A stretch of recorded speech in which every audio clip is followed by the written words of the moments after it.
வணக்கம் நண்பர்களே. இந்த முட்டையை பார்த்தீங்கன்னா மணிலா வாத்து முட்டை எவ்வளோ பெருசாக இருக்குது பாருங்கள். நார்மல் முட்டையை விட கிட்டத்தட்ட டபுள் முட்டைக்கு சமமாக இருக்குது பெருசு. பெருசு. இப்போ இதை கம்பேர் பண்ணி காட்டுறேன் பாருங்கள். கோழி முட்டையுமே 2 முட்டை சேரணும், அந்தளவுக்கு பெருசு. சின்னதாக கோழி முட்டை. ஸோ இந்த மாதிரி 2 முட்டை சேர்ந்தது தான் நமக்கு இந்த முட்டை ஈவனாகும். வாத்து முட்டையெல்லாம் மஞ்சக்கரு நிறையா இருக்கும்.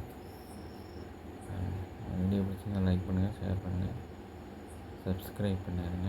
நன்றி நண்பர்களே.